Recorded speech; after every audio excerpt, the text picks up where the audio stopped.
जी, आज का जो जजमेंट है वो बहुत ही ऐतिहासिक जजमेंट है। ये जजमेंट ये ले डाउन कर रहा है कि SC/ST एक्ट में कौन कंप्लेंट फाइल कर सकता है। ये दलित क्रिश्चियन के ब्रॉड इश्यू जो पेंडिंग है उससे रिलेटेड नहीं है।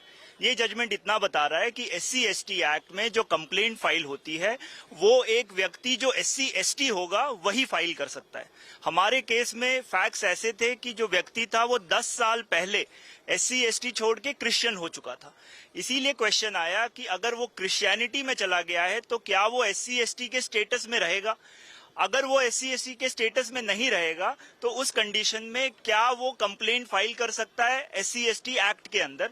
तो कोर्ट ने आज ये अहम फैसला दिया है और कोर्ट ने कहा है कि ये कंप्लेंट उसने जो फाइल करी थी वो मेंटेनेबल नहीं है। तो ये क्रिमिनल प्रोसीडिंग को रिलेटेड है। ये डिसाइड करती है कि क्या उनकी कंप्लेंट आज फाइल हो सकती थी या नहीं।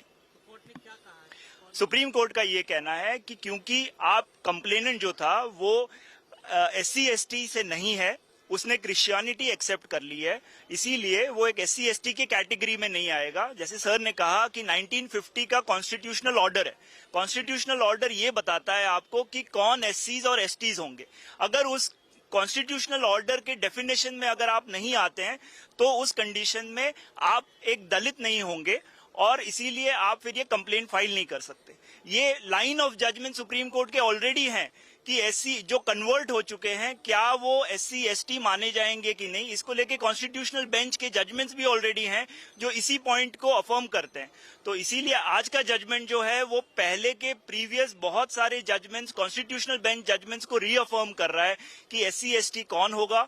और अगर आप कन्वर्टेड, आप 10 साल पहले कन्वर्ट हो चुके हैं, आपने SC/ST का स्टेटस छोड़ दिया है, तो फिर आप क्रिश्चियनिटी को एक्सेप्ट करने के बाद आप ये नहीं कह सकते अब मैं SC/ST हूं।